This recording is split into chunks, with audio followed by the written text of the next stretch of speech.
자, 229쪽 양도소득세 들어갔습니다, 여러분. 자, 여러분이 제일 신경 쓰셔야 되는 부분이죠. 양도소득세.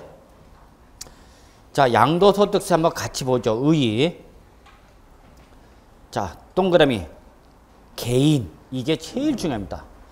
양도소득세를 논하고자 할 때는 제일 먼저 나와야 되는 말이 개인입니다. 개인. 그리고 개인이, 자, 다시 밑줄. 당해년도. 이게 또 아주 중요한 특징입니다. 소득세. 당해년도. 예. 부동산 등 자산을, 자, 동그라미 뭐 함으로써 이제 양도함으로써. 자, 우리 취득세는 뭐 할 때? 취득할 때. 등록면허세는 등기 등록할 때. 재산세는 뭐 할 때? 보유할 때. 종합부동산세 뭐 할 때? 보유할 때. 근데 이제 우리 지금 뭐예요, 여러분? 양도하는 거죠. 양도함으로써 발생한, 자, 동그라미 소득. 아주 중요한 말이죠. 소득을 과세 대상으로 하여 부과되는 소득세를 바로 뭐라다, 여러분? 양도소득세입니다.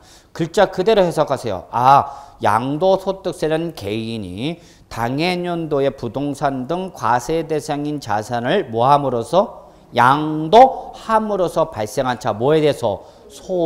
소득에 대해서 부과되는 소득세를 바로 뭐란다, 여러분? 양도소득세입니다. 자, 요 개념 좀 설명드리고자 합니다. 소득세부터 좀 설명드리죠. 자, 소득세는 뭐예요? 라고 하면은 가장 중요한 조건이 뭐냐면 개인입니다. 개인을 납세 의무자로 합니다. 자, 여러분, 우리 지금까지 배웠던 취득세, 등록면허세, 재산세, 종합부동산세는 그 납세의무자가 개인이냐, 법인이냐, 단체냐를 묻지 않고 무조건 과세합니다. 그런데 양도소득세라는 뭐는, 소득세는 대전제 조건이 누구를 전제로 한다? 개인을 전제로 합니다. 개인. 그러니까 바로 여러분이죠. 만약에 이게 개인이 아니라 법인이면 이때는 글자 그대로 갖다 붙이면 돼요. 법인에 대한 세금이다. 그래서 뭐라는 거예요, 여러분? 법인세 그러는 겁니다. 그런데 법인세는 우리 공인중개사 시험 범위가 아닙니다. 이거 들어갔으면 여러분 민계공 다 접어야 돼. 이 법인세를 하려면 기업 회계를 알아야 되고, 기업 회계가 법인세법에서 규정되는 대로 회계 처리를 했는지 안 했는지를 확인해서 법인세법에서 원하는 대로 회계 처리하지 않으면 거기에 대한 세무 조정인 입금산이 입금불산이 송금산이 송금불산이 이런 세무 조정을 통해서 세법상의 소득으로 전환하는 문제가 발생하는데, 이게 공인회계사나 세무사 등 회계 전문가들이 하는 일입니다.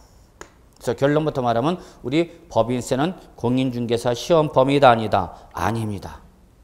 다른 말로 말하면 절대 법인세는 보기 지문에 나왔다 하더라도 정답이 될 수 있다 없다? 없다라는 걸 잊지 말입니다. 그 다음에 두 번째 특징은 개인의, 이러한 개인을 납세 의무자로 하고 개인의 소득을 과세 대상으로 합니다, 여러분. 두 번째 특징은 이 개인의 뭐를? 소득을 과세 대상으로 합니다. 그러면 이때 여러분 주의할 것은 세법에서 말하는 소득은 뭐를 말하느냐? 일정 기간 동안에 발생한 총수익 금액에서 총수익 금액. 어렵지 않죠? 이거는 뭔가 해갖고 뭐 한 거야? 나한테 들어온 금액이죠. 여기서 반드시 뭐를? 필요 경비를 차감한 후의 금액을 말합니다. 그래서 세법에서 말하는 소득은 일정 기간 동안에 발생한 총수익 금액에서 뭐를 뺀 거다, 여러분? 필요 경비를 뺀 것을 말합니다. 요 개념을 잡으셔야 합니다. 소득세에서 말하는 소득은 단순한 총수익 금액을 말하는 것이 아니라 총수익 금액에서 그 총수익 금액을 얻기 위해서 들어간 뭐를? 필요 경비를 뺀 후의 금액이야. 그러면 이제 어느덧 12월 말일이 다가오고 있고요. 12월 말일이 종료가 됨으로써 여러분은 소득세법상 납세 의무가 발생해서 그 1년 동안에 벌어진 소득이란 소득세를 다음 연도 5월 달에 소득세를 신고하고 납부해야 되는데 저만 그런지 모르겠지만 저는 가능하면 소득세를 많이 내고 싶어 한다, 적게 내고 싶어 한다. 적게 내고 싶어 합니다.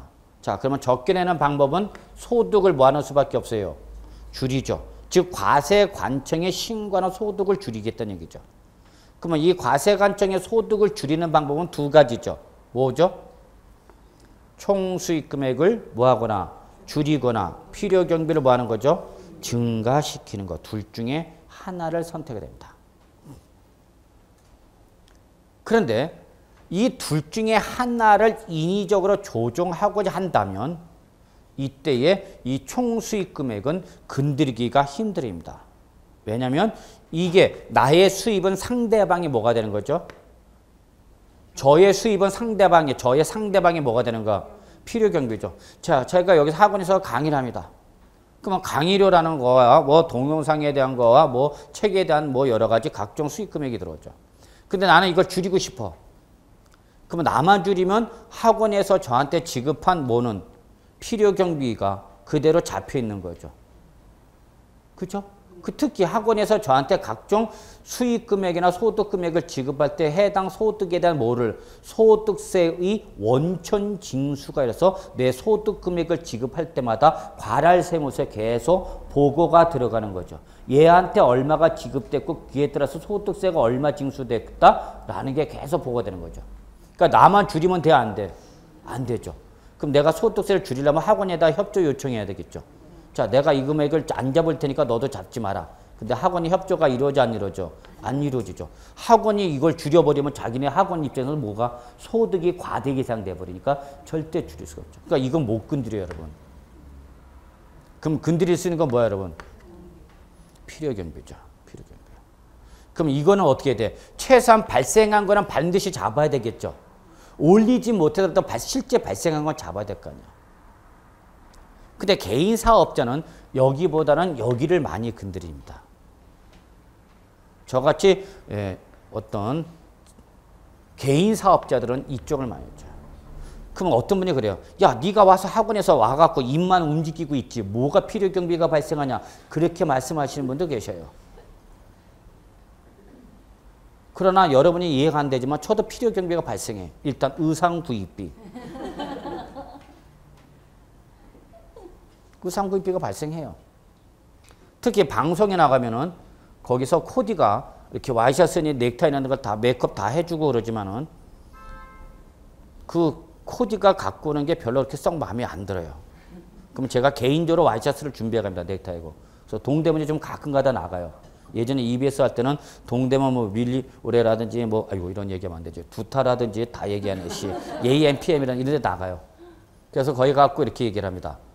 크로마 촬영용 세팅해 주세요 그래요. 크로마 촬영용이란 뭐냐면 뒤에 파란색의 배경으로 들어가는 걸 말합니다.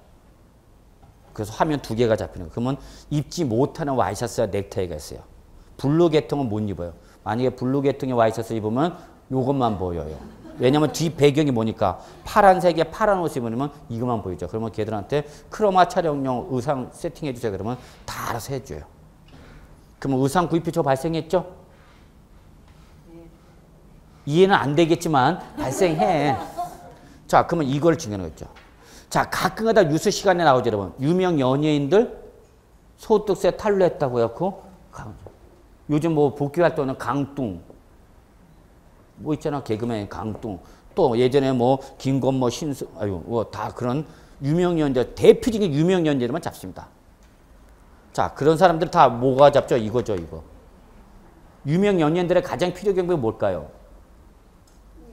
의상 구입이에요, 여러분. 유명 연예인들 의상 구입. 그래서 돌아다니면서 매니저들이 세무사들이 시키죠.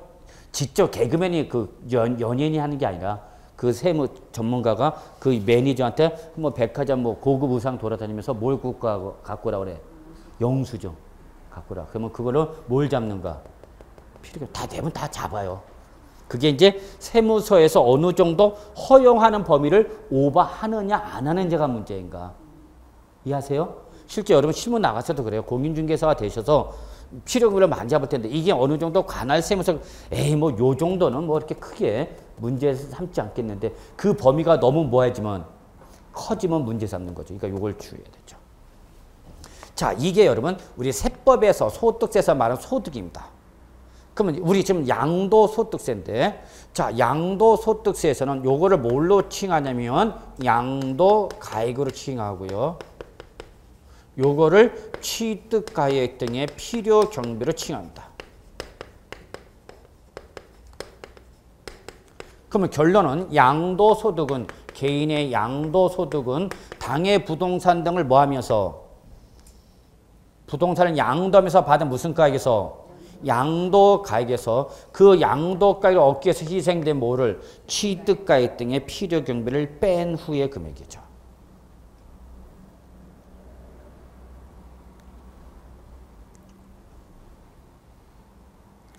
요걸 보셔야 되고 그 다음에 이때 소득세에서 말하는 소득은 소득의 원천 유형에 따라서 크게 세 가지로 구분합니다. 종합소득, 그 다음에 퇴직소득, 그 다음에 양도소득 이렇게 소득세법상 소득은 세 가지로 갑니다. 종합소득, 퇴직소득, 양도소득 세 가지로 구분하고요. 이때 특히 요 퇴직소득과 양도소득은 종합소득과는 별개로 구분하여 과세하는 분류과세 방식을 취하고 있다는 거 잡으셔야 됩니다. 분류과세입니다. 분리과세가 아니라. 그래서 결론은 소득세를 계산할 때는 종합소득, 퇴직소득, 양도소득을 뭐하여? 구분하여 몇 개로 구분해서? 세 개로 구분해서 수용합니다. 그래서 한마디로 말해서 종합소득세는 종합소득세, 퇴직소득은 퇴직소득세, 양도소득은 뭘로? 양도소득세 세 가지로 구분하여 과세한다. 그래서 요 퇴직소득과 양도소득을 종합소득과 합산하여 과세한다. 그럼 맞아 틀려? 틀리는 거죠. 이런 것도 시험에 나오는 거예요. 양도소득은 종합소득이나 퇴직소득과 관계이시 없이 양도소득 따로 계산해서 과세는 무슨 과세다 여러분? 분류과세입니다. 세 가지로 분류하여 과세하겠다 그 얘기입니다.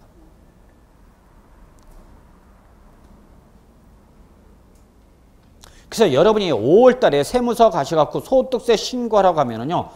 종합소득세 신고하는 곳이 있고 양도소득세 신고하는 곳이 두 군데로 구분됩니다. 보통.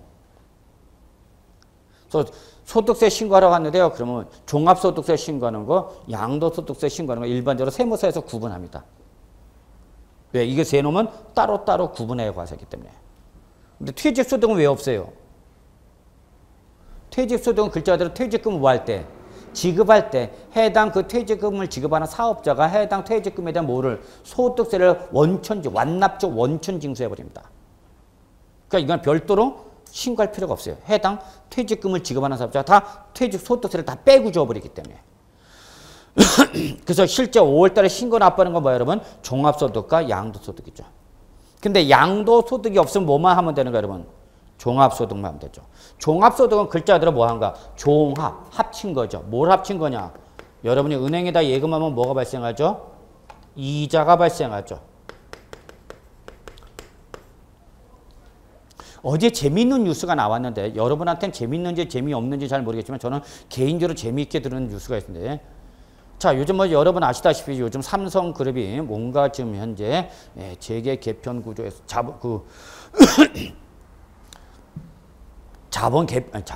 지분 구조에 따라서 지금 상속 문제와 여러 가지 지금 상장 문제가 발생인데 어제 뭐 상장하는 재모 있었어요.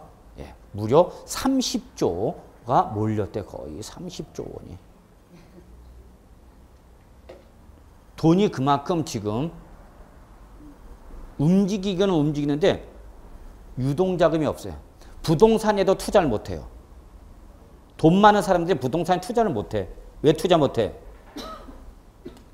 부동산 가격이 자꾸 어떻게 하니까? 하락하죠. 그러다가 은행에 가서 뭐 하면? 예금하면 이자가 지금 여러분 기준금리가 2%예요. 2%. 예금의 2%도 안 준다는 얘기야. 2%도. 거기다가 이때 이자 받은 것이 금융소득으로서 2천만 원을 초과하게 되면 종합합산가세 돼버려. 그러니까 은행에다 예금도 못해. 부동산도 안 돼. 금융자산도 안 돼. 그렇다고 주식시장에다 타더니 주식 가격이 주식시장 항상 불안하고 그러니까 주식에도 투자를 못하죠. 그래서 사는 게 뭐예요 여러분? 돈 많은 사람들이 지금 투자하는 게 뭘까요 여러분? 응? 예, 금을 많이 삽니다. 금을. 안전자산이죠. 골드바. 아이씨. 우리 집 금괴 골드 있어 없어? 없어요? 몇 개 없어요? 몇 개는 있다는 얘기시네요. 앞으로 친하게 지내요. 네.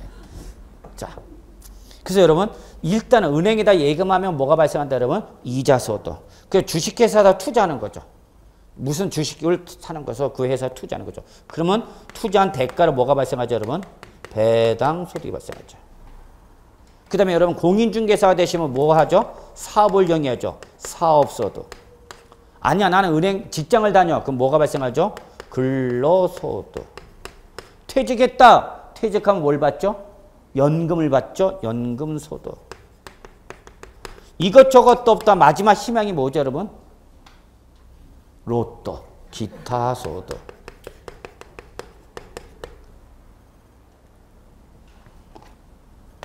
그래서 종합소득은 이자소득, 배당소득, 사업소득, 근로소득, 연금소득, 기타소득 이렇게 6가지로 구분하여 계산한 다음에 이거를 뭐하여? 합산하여 뭐로 가세한다? 종합소득세로 가세합니다.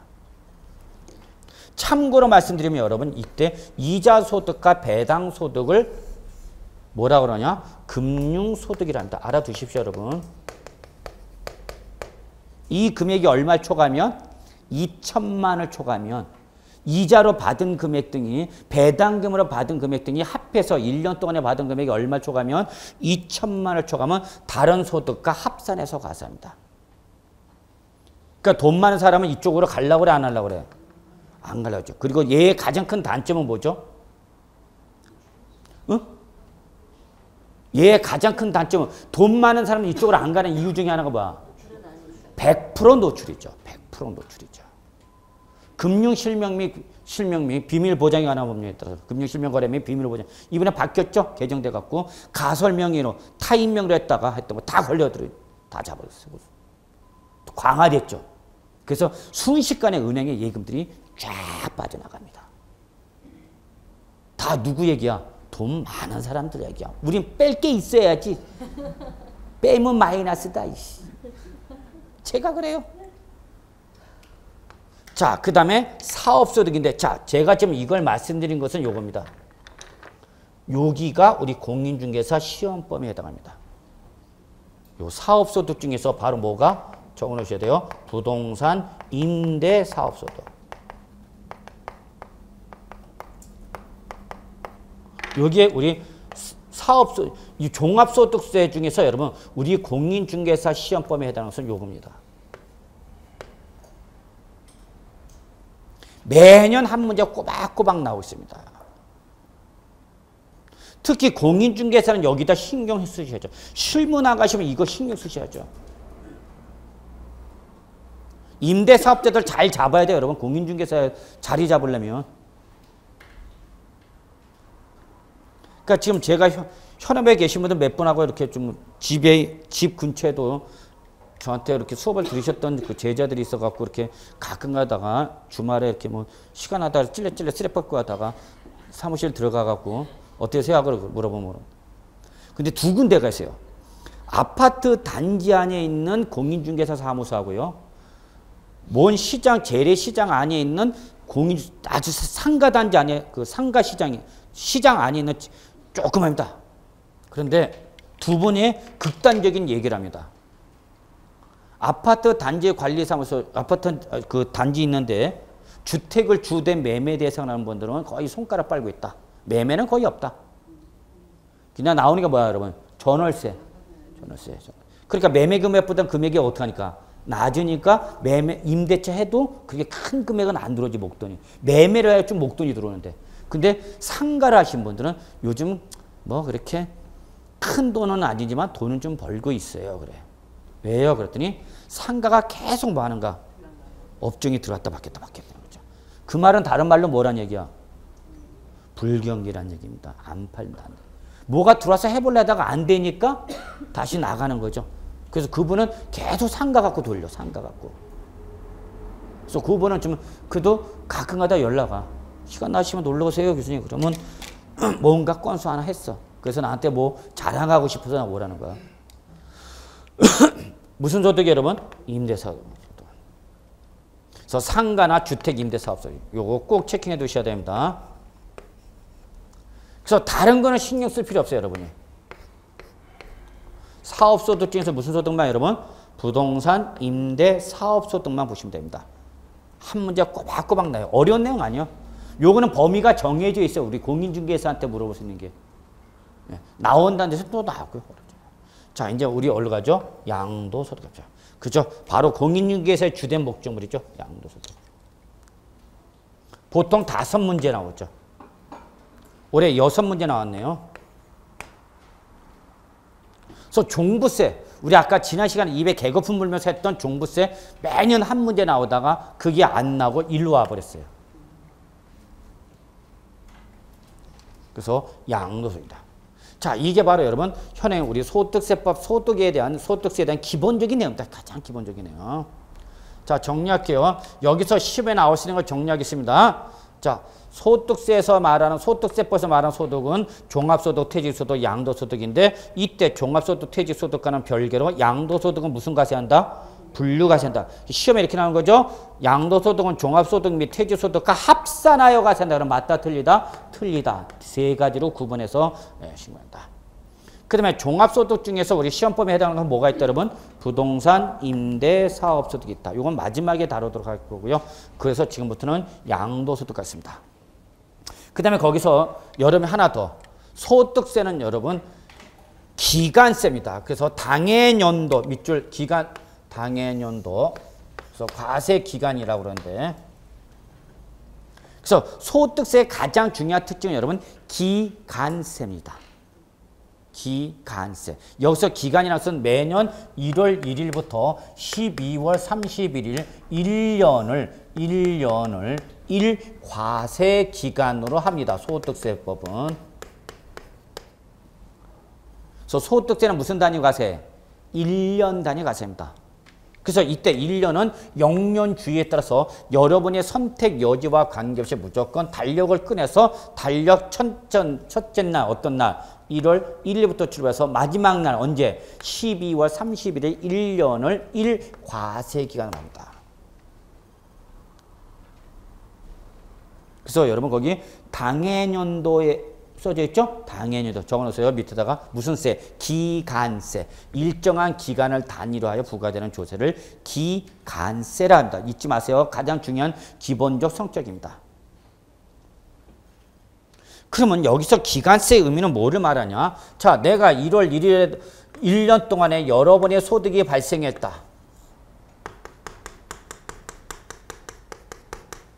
그러면 이 발생한 소득을 뭐하여?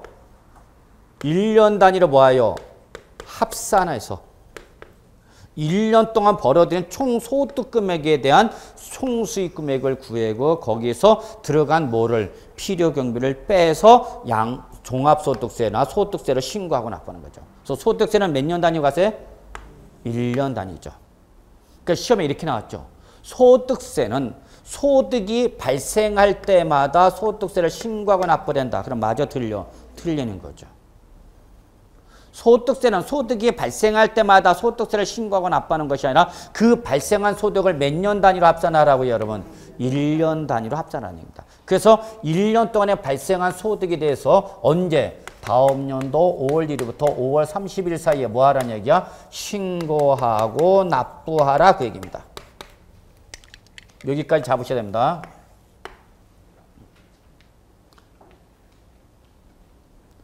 (1월 1일부터 12월 30일에) 딱 종료가 되면 계산해. 1년 동안에 벌어진 소득이 얼마인지. 이때 세법상 소득은 총수익금에서 필요금을 뺀 금액이다. 그걸 계산해서 다음 년도 언제? 5월 달에 뭐 하라는 얘기야? 신고하고 납부하라 그 얘기죠. 내가 그럼 올해 부동산을 4번 양도해서 부동산을 4번 양도했어. 부동산을 4번 양도했어. 그럼 양도소득이 몇 개가 발생한 거예요? 4개죠. 그러면 양도할 때마다 소득이 발생한 것에서 소득세를 내는 것이 아니라 그걸 몇 년 단위로 합산하라? 1년 단위로 합산하는 얘기입니다. 그래서 언제 내라고 해요? 다음 연도 5월 달에 소득세 신고하고 납부하라는 얘기야.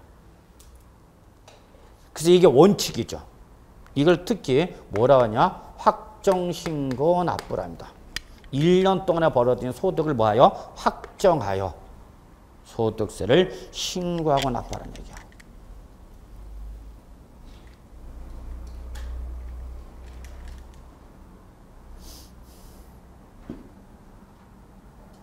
근데 여기서 이제 또 과세관청이 딜레마에 빠집니다. 어떤 딜레마에 빠지냐면, 그럼 과세관청 입장에서는 돈이 언제 들어오는가? 매년 5월달 돼야 돈이 들어와. 그동안에 돈이 하나도 들어오지 않다가. 이해되세요?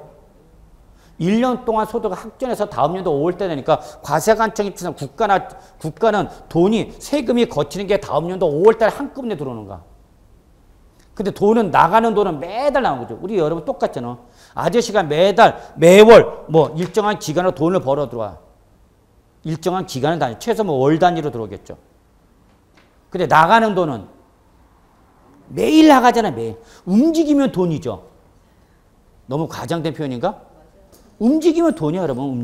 움직이는 순간부터. 여러분 똑같잖아, 여러분.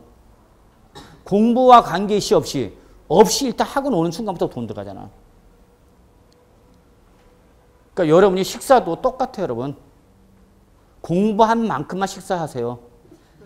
쫙쫙 빠진다, 살이 아주 그냥. 공부한 만큼만 드세요, 공부한 만큼만.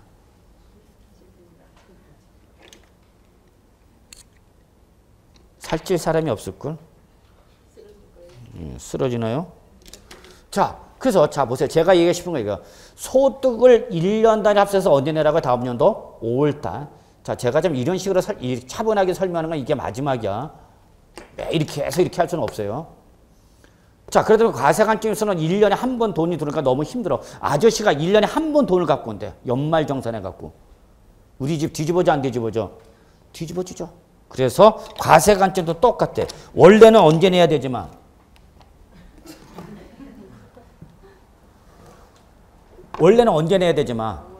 올해 내야 되지만 그때까지 과세관청 기다리기가 너무 힘드니까 어떡하라? 네가 요때 뭐하면 양도를 하면 양도한 날로부터 일정한 기한 이내에 그 양도한 물건에 대한 양도한 소득세를 뭐하라? 신고하고 납부하라. 그럼 내가 올해 4번의 부동산을 양도했다. 그러면 양도소득세를 어떻게 하라는 얘기야? 4번 신고하고 납부라는 얘기야. 이걸 바로 뭐라냐? 예정 신고 납부랍니다. 그래서 결론은 현재 양도소득세에서 신고 납부는 모든 소득세의 기본이며 공통적으로 적용되는 확정신고 납부 외에 양도소득세에 있는 독특한 예정신고 납부라는 게 있습니다. 그래서 결론, 양도소득세 신고 납부가 몇 가지다? 2가지. 확정신고 납부, 예정신고 납부. 이 양도소득 예정신고 납부는 양도소득세인 거죠. 요게 만약에 여러분 근로소득이다 그러면 매달 뭐 할 때마다 급여를 받을 때마다 그 해당 급여에 대한 소득세를 뭐하여? 원천 징수하여 매달 납부하는 거죠. 누가? 사업자가. 이때 종합소득세를 원천 징수할 때는 근로세액조경표에서 해당 급여액에 대한 소득세를 원천 징수 매달 다음 달 10일 날까지 원천 징수한 걸 납부해야 되는 거죠. 그러니까 근로자는 근로 제공했다는 급여를 뭐 할 때마다 받을 때마다 소득세가 어떻게 되는가? 원천 징수당하는 거죠. 그래서 1년 동안에 원래는 다음 연도 내 걸 소득이 발생할 때마다 그 발생한 금액에 대한 소득세를 원천 징수하고 납부하는 거죠. 그래서 다음 연도 1월달, 올해는 이제 내년 2월달이네요. 1년 동안에 뭐한 세가? 원천 징수된 세가. 1년 동안에 총 벌어들인 소득 금액에 대한 소득에 대한 소득세를 계산해서 요 차이를 조정하는 게 바로 뭐예요, 여러분? 연말정산이죠. 연말정산. 그래서 여러분 12월 달 지금 이제 슬슬 뭘 준비해야 돼요, 여러분? 근로자이신 분들 연말정산 준비해야 되죠. 1년 동안 지급했던 보험료, 의료비, 교육비, 기부금이라든지 각종 뭐 공과 여러 가지 필요 경비에 대한 증빙서를 갖춰놔야죠. 그 필요 경비를 빼는 게 바로 여기서 총수급에서 필요 경비를 빼기 한 거죠. 종합소득공제. 이게 근로자이고 요거는 양도소득세는 이거에 대응되는 게 뭐다, 여러분? 예정신고납부다. 그럼 결론부터 낼게요. 이 셋 중에 어디가 시험에 나온다? 얘가 시험에 나오는 거죠. 이걸 공인중개사가 반드시 알아야 되는 거죠. 반드시. 원래는 언제 내면 되는 건데 5월 달에 내면 되지만 그때까지 못 기다리겠다. 그래서 예정신고 납부를 하라. 그 얘기가 과세관증이. 강제 규정이에요? 임의 규정이에요? 예, 강제 규정이에요. 강제 규정. 원래 임의 규정이었어요. 임의 규정이다 보니까 내는 사람도 있고 안 내는 사람도 있어. 그래서 이거를 강제 규정합니다. 이런 게 시험에 나오는 거야. 나온다고 그랬고 또 나왔고 역시. 그래서 여러분 거기 의에 이렇게 함축된 말이 엄청나게 들어가 있습니다. 의에. 자, 그 다음에 성격 좀 볼까요? 자본이득세라는 것이 양도소득세 중요성이 있는데 여러분 그냥 눈으로만 보세요. 그 다음에 실질과세 역시 당연히 되는 거고 무슨 과세? 응능과세. 그래서 성격은 보실 필요 없어요. 그냥. 그렇구나 그렇게만 생각하세요. 선생 닮아갖고. 자, 그 다음에 과세권자 납세자 한번 볼까요? 자, 과세권자 종합부동산세부터는 무슨 세 여러분? 국세. 국세니까 무조건 모든 국세는 과세권자가 누구랬어요 여러분?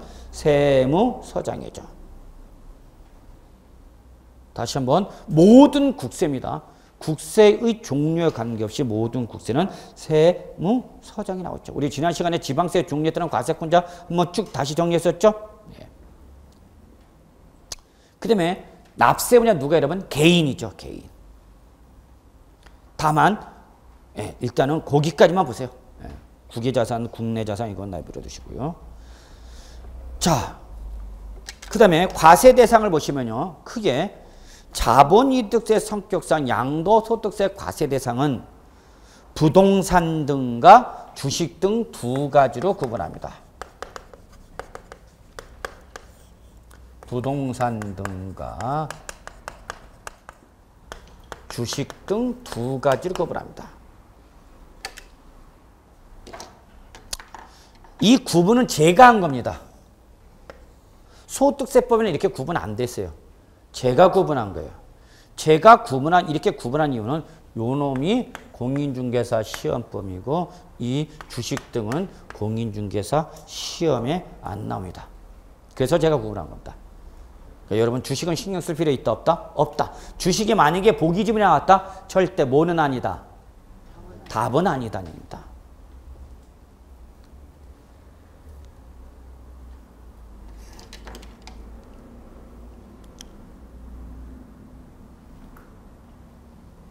제가 주중에는 또 저쪽 증권 쪽 가서 증권 투자 상담 이런 금융 관련 자격증을 강의하는데요.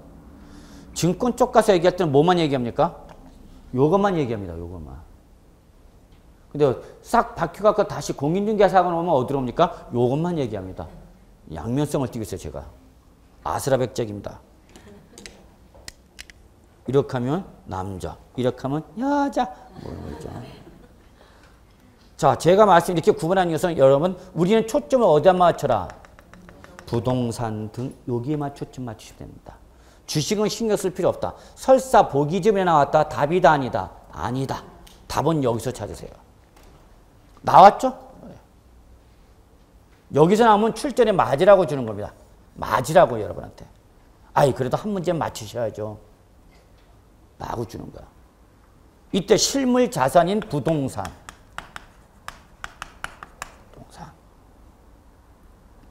요거는 특징이 뭐예요, 여러분? 실물 자산이라는 게 특징입니다. 두 번째는 부동산에 관한 권리입니다. 여기는 실물 자산이 아니라 뭐죠? 무형 자산이죠. 그리고 부동산에 관한 권리, 주식 등을 제외한 나머지 기타 자산. 그래서 결론, 우리 공인중개사 시험 범위에 해당하는 부동산 등은 부동산에 관한 권리, 기타 자산 세 가지를 구분합니다.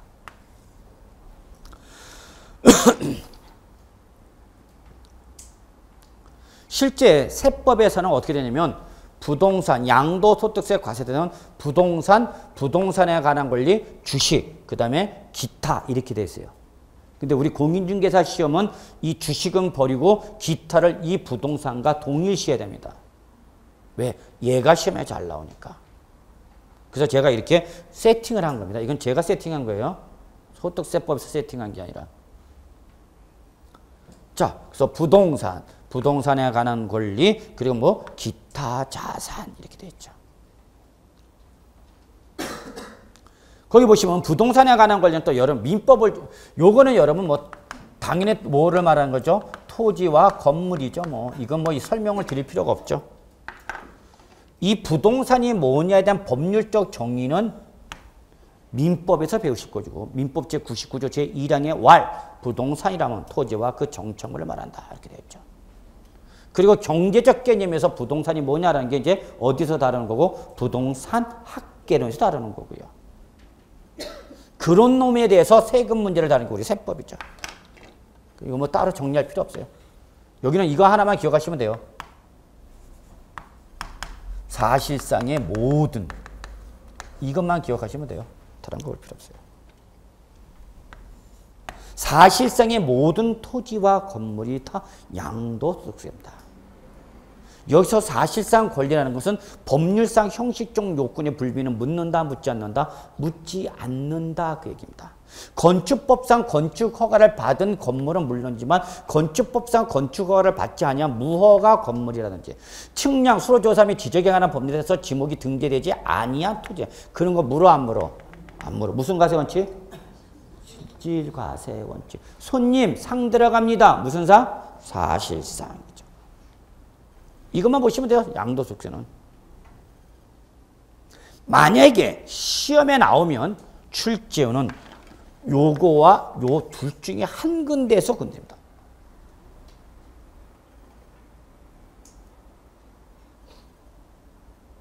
이전 강의할 때도 똑같이 그랬죠. 제가 그랬어요. 여기서 건드린다. 예, 그들은 이번 시험에 나올 때 여기서 건드리잖아요. 결론은. 출전이 어디 건드리는 거 다 얘기해 드리잖아요. 그걸 여러분도 안다? 다만 함정에 빠지느냐 안 빠지느냐 이 차이점이야 결론은. 이 부동산에 관한 권리입니다. 그러니까 여기 중요한 조건이 있어요 여러분. 권리는 권리인데 어떤 권리다 여러분? 부동산과 관련된 권리만입니다. 이걸 가끔가다 놓칩니다 여러분. 대전제 조건이야. 대전제 조건. 양도소득세 과세 대상이 되는 권리는 반드시 뭐와 관련된 권리에 대해 부동산과 관련된 권리에 되는 거예요 여러분. 그럼 출전이 이걸 어떻게 장난치냐.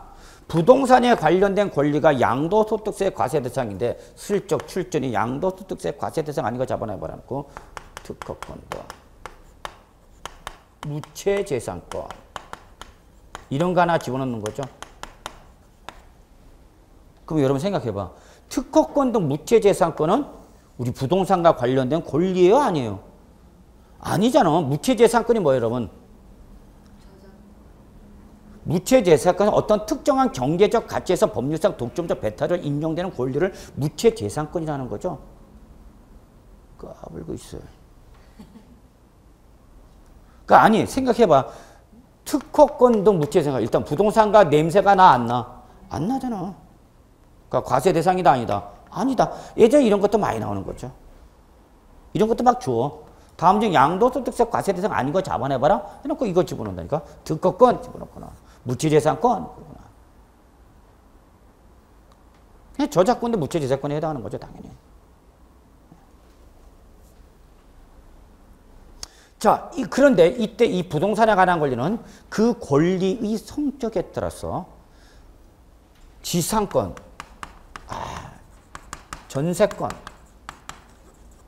제가 2014년도 대비 강의하면서 그랬어요. 현재 지상권, 전세권, 부동산 임차권. 제가 이걸 설명하면서 뭐라 하냐면 이 과세 대상은 시험에 많이 나왔는데 여기서 지금 시험 답안에서 아직까지 한 번도 안 나온 게 있다. 주의하라. 나오면 지역권 나올 것이다. 지역권은 아직까지 한 번도 안 나왔다. 그대로 이번 시험에 나오죠. 나오면 얘밖에 없다 그랬어요.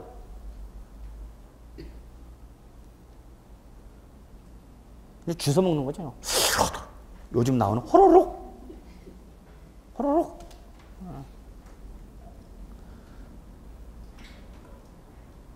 저는 이걸 거짓말을 할 수가 없어요. 제 강의가 이게 뭐 한두 사람이 보는 게 아니고.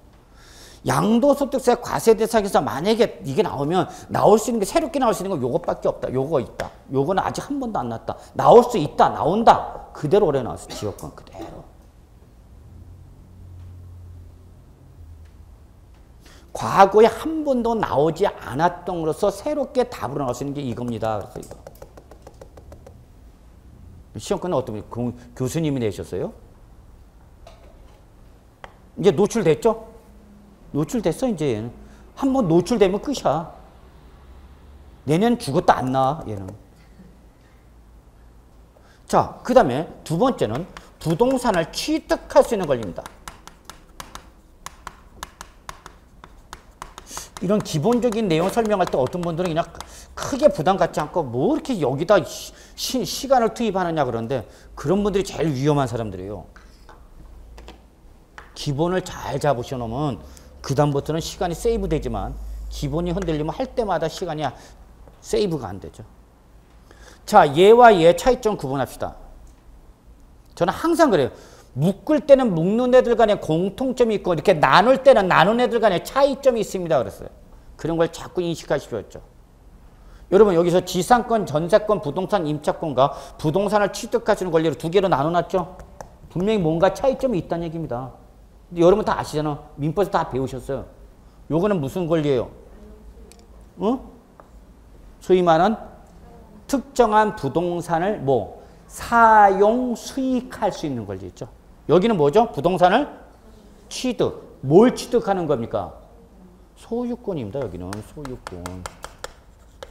이런 의미를 좀 이해해 두셔요. 이런 걸 사실 설명드릴 수 있는 사람도 별로 많지도 않지만 거의 없지만 이게 왜 구분되는지도 모르는데. 자, 그러면 여러분 일단 여기서 민법에서 배우셨을 거예요. 지상권과 전세권 하면 여러분 뇌리에 뭐가 떠올라야 돼요? 뭐가 떠올라야 돼요? 민법상. 용익, 물건이 떠오르나요? 예. 그 다음에 부동산, 임차권은 요거는 특징이 물건이 아니라 채권이죠. 그래서 여러분 여기서 우리 과세를 할 때도 다릅니다. 지상권, 전세권은 등기 여부를 묻지 않습니다. 왜? 물건은 등기가 대항 요건이지 효력 발생 요건은 아니죠. 맞나요? 그래서 지상권, 전세권, 그 다음에 하나가 뭔데 여러분? 지역권인데 지역권은 우리 소득세법상 과세 대상으로 열거되어 있지 않습니다. 그러면서 제가 뭐라 하냐면 얘는 왜 열거되어 있지 않느냐? 이거는 민법의 규정에 따라서 그렇습니다. 그래서 민법에 따르면 지역권은 요역지와는 분류하여 다른 권리 목적물이 될 수 없을 뿐만 아니라 양도할 수 없다라는 민법의 규정에 따라서 얘는 양도성을 부정하기 때문에 우리 세법상 과세 대상이 될 수는 없습니다. 그러나 지상권과 전세권은 재산권으로서 당연히 다른 권리 목적물이 될 수 있을 뿐만 아니라 뭐 할 수 있다? 양도할 수 있다. 따라서 만약에 민법에 따라서 양도한다면 과세하겠다 안 하겠다? 하겠다. 그러나 지역권은 민법에서 양도성을 부정하기 때문에 우리 세법에 열거되어 있지 않습니다. 근데 아직까지 시험에 한 번도 답으로 안 나왔습니다. 나오면은 과세 대상 나오면 요겁니다. 그대로 나오죠. 근데 여러분 임차권은 뭡니까? 물건이 아니라 채권입니다. 따라서 우리 양도소득세에서 과세 대상으로 여기면 얘는 조건이 붙습니다. 부동산 임차권은. 어떤 조건이 붙습니까? 등기된. 그러니까 과거엔 또 출전 이거 갖고 장난 많이 쳤죠. 부동산 임차권은 반드시 앞에 어떤 말이 있어야 된다고요? 등기된 이 말이 반드시 있어야 됩니다. 그러나 지상권과 전세권은 등기 여부를 묻지 않습니다. 그랬어요. 출전이 장난치네요. 이거 슬쩍 등기된 부동산 임차권에다가 하나 집어넣죠. 뭐라고? 미등기된. 그러면 여러분은 잡아내야 되는 거죠. 시험은 이거야, 여러분. 그러니까 내용을 몰라서 틀리는 게 아니라니까 저는 그거 강조하고 싶은 거. 공부를 하시면 내용을 모르는 게 아니라 이렇게 말장난 친 게 이게 눈이 안 보이니까 고사장에서. 그리고 어디 가서 보여? 집에 가서 보여. 집에 가서. 그거에 그러니까 자꾸 여러분이 연습하셔야 돼요. 자, 그 다음에 부동산을 취득하시는 권리죠. 여기는 뭐를 취득하는 거예요, 여러분? 소유권.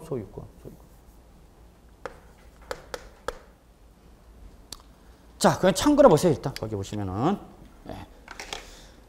아주 중요하죠, 여러분. 아파트 당첨권, 재개발, 재건축, 조합주택, 입주권, 밑줄 실무 나가시면 여러분이 돈을 벌 수 있는 공인중개사로 돈을 벌 수 있는, 특히 저는 남성 사장님들한테 가장 강조하는 게 이쪽으로 갈 수밖에 없다.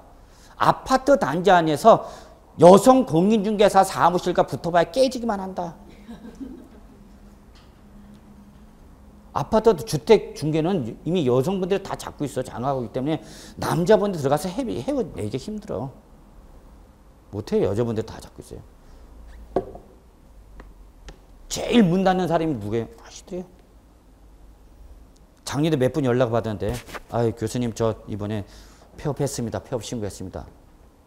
그런 분들 대부분 특징이 아파트 단지에서 여성 공인중개사로 붙어버린대요. 깨져? 그러면. 그럼 남자분은 어디로 갈 수밖에 없어요? 일로 갈 수밖에 없어요. 토지, 공매, 경매, 수익형 부동산 개발 그쪽으로 가셔야 돼요. 그쪽으로 벌면 그때는 거기는 돈 벌죠. 근데 같이 공인중개사 아파트 단지에서 거기다 집어넣어갖고 사무실 하나 내갖고 아줌마들 붙어갖고 세상에서 제일 마마보다 호랑이보다 무서운 게 뭐랬어? 거기서 하면 깨지요. 힘들어요, 남자분들은. 그래서 저는 이쪽으로 가시는 게 좀 더 어떨까 저는 그렇게 생각합니다. 개인적으로 제 개인적 생각이지만. 그래서 제가 아는 분도 참고로 말하면 저쪽 요 가까운 데서 어디냐면 뭐 얘기 잠깐만. 경기도 광주 가서 하십니다. 경기도 광주. 왜 글로 가셨어요? 그래서 그분. 아, 그분 돈 잘 벌어요. 경기도 광주가 잘 모르지만 거기 조그만 공장들이 많답니다. 공장들이 많대요.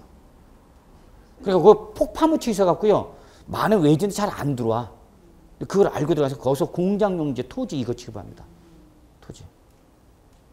그래서 물주 잡고 강남에 있는 계신 분들하고 조인트로 해갖고 강남에 계신 분들은 누굴 잡고 있고 물주 잡고 계시고 그분들은 공장용지나 토지 임야 이쪽 가서 물건 잡고 있고 그래서 조인트가 그냥 조인트로. 그건 솔천히 벌어요. 예. 그렇게 하는 수밖에 없지 않을까 생각합니다. 자, 그래서 여러분 여기 나중에 뭐 있죠, 여러분? 어디야? 아파트 당첨권, 재개발, 입주권 이쪽도 많이 해볼 만한 가치가 있죠. 특히 재개발, 재건축 특히 재개발은 여자분들은 가기가 힘들어요. 이쪽은 와일드합니다. 상당히 거칩니다. 특히 재개발, 재건축도 그렇지만 재개발 남자분은 일로 가야죠. 재개발, 재건축 쪽 가서 뛰어야죠. 아파트 당첨권 우리 뭐죠? 소위 말하는 떴다 박 움직여야죠. 돈을 벌려면 위험을 감수할 수밖에 없어요. 자, 그 다음에 이제 여러분, 자, 밑줄. 최근에 나왔던 것 중에 하나가 바로 이거죠. 뭐, 토지 상한 채권, 주택 상한 채권. 자, 동그라미 치세요. 어디다 동그라미 쳐야 돼요? 채권입니다. 얘는 채권. 채권이라는 게 특징입니다. 채권 중에서 양도소득세 과세 대상이 되는 건 토지 상한 채권과 주택 상한 채권 요 딱 두 가지입니다. 다른 채권은 절대 양도소득세 과세 대상이 될 수가 없습니다.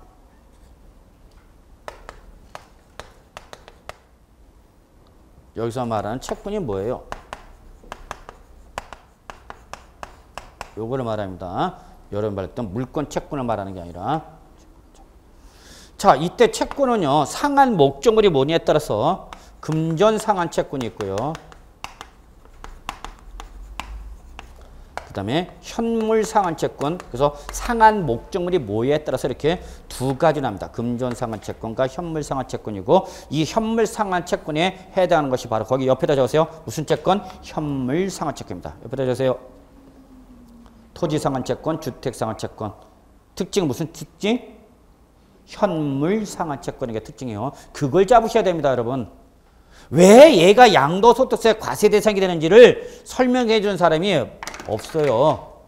채권인데도 불구하고. 그러면 금전상환채권, 우리 공인중개사는 여러분이 배우는 대표적인 금전상환채권이 바로 뭐예요, 여러분?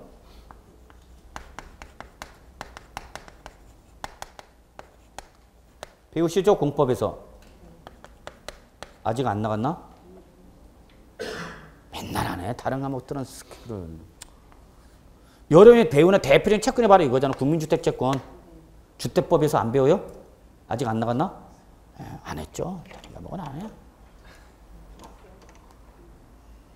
자, 보세요. 일반적 채권은 다 금전상환채권입니다. 즉 채권의 만기가 되면 뭘로 주는가? 금전. 세법은 금전 자체는 절대 과세 대상이 아닙니다. 세법은 금전 자체가 과세입니다. 세법에서 금전을 과세 대상으로 하는 건 딱 하나입니다. 뭘까요? 세법에서 금전 자체를 과세 대상으로 하는 건 딱 하나입니다.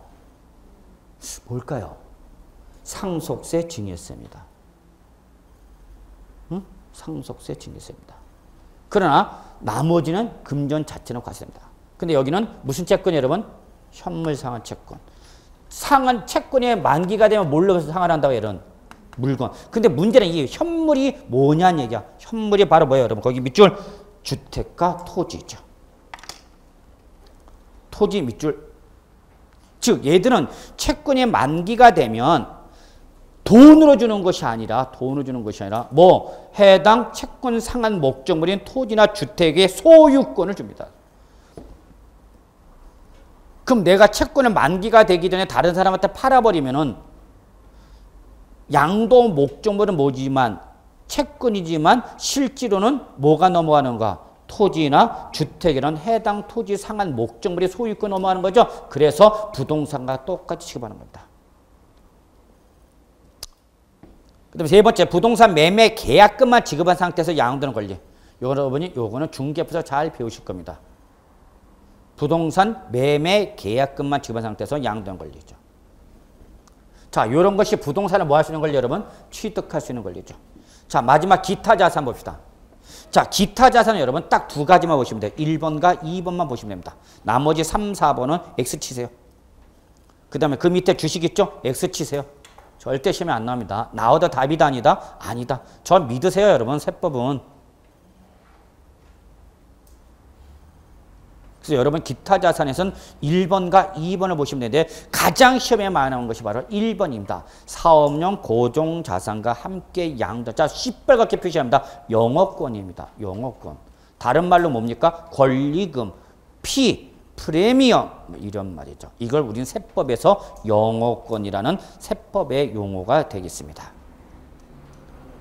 근데 얘는 더욱 중요한 게 앞에 조건이 붙습니다. 반드시 앞에 무슨 말? 사업용 고종자산과 함께 이 말이 반드시 붙어야 됩니다. 이때 사업용 고종자산 바로 뭐를 말하는 겁니까? 거기 위에서 나왔던 부동산과 부동산에 관한 권리죠. 그러니까 시험에 나왔죠. 올해도 이번에도 나왔죠. 뭐라고 해서 사업용 건물과 함께 이렇게 했죠. 사업용 건물과 함께. 그러면 이건 뭐를 말하는 거고? 사업용 고종자산과 양도소득세 과세 대상이다 아니다? 이다. 어려운 문제. 물론 제가 이번 시험에 예상하지 못했던 문제도 나왔어요. 제가 그랬어요. 3문제까지는 버립시다. 3문제까지는 버리더라도 13개 정도는 여러분 타겟을 해서 잡아드립니다. 그랬죠. 자, 사업용 고종자산과 함께. 이게 제일 중요합니다. 영어권은 앞에 반드시 무슨 말? 사업용 고종자산과 함께 양도. 이 문구가 있으면 양도소득세 과세 대상이고요. 이 문구가 없으면 양도소득세 과세 대상이 아닙니다. 출전들은 이런 거 좋아한단 말이야. 앞에 대전제 조건이 돼야 되는 거. 이거 갖고 장난치잖아. 두 번째 보십시오. 시설물 이용회원권. 대표적인 것이 여러분 그냥 골프회원권 생각하시면 됩니다. 이거 말고도 여러 가지 있는데 그건 나중에 실무 나갔을 때 얘기고. 동그라미 뭐예요, 여러분? 회원권이죠. 어떤 거. 그러니까 골프 회원권 같은 경우는 취득하면 취득세 내야죠. 또 양도하면 몰래 양도세도 된다는 얘기입니다. 실제 이 회원권은 당연히 시세가 형성돼요, 안 돼요? 시세 형성되고 있고요. 거래소가 있습니다. 회원권 거래소가 있습니다. 그래서 회원권 거래소 가시면 제가 아는 강남 저쪽 당국대 지나가고 한남대교 그쪽에 가시면은 에이스 회원권 거래소입니다. 거기 가고 아씨 골프 회원권 어떤 게 좀 제일 싸게 나와 있나입니다. 18월 정도의 수도권 밖에 있는 거 한 뭐 1억 이상 조금 되면 되고 수도권은 아니어서 뭐 한 36홀 정도 골프장 회원권 되는 한 2억 이상 되면 되는 거죠. 개인 회원권. 그거 있어요. 자, 그래서 1번과 2번까지만 보시면 돼요. 3번, 4번, 그 다음에 밑에 뭐 주시던 공통점 찾으세요. 공통점 뭐예요, 여러분 다? 동그라미 3번, 4번, 그리고 그 밑에 주식등 공통점 찾으라고 제가 X치라고 그랬잖아요. 뭐? 주식. 예. 신경 쓸 필요 있다, 없다? 없다. 정말 공부할 게 없어서 보고 싶다. 그런 분만 보세요. 자, 여기까지 하고요. 조금 쉬었다가 양도의 개념 들어가겠습니다.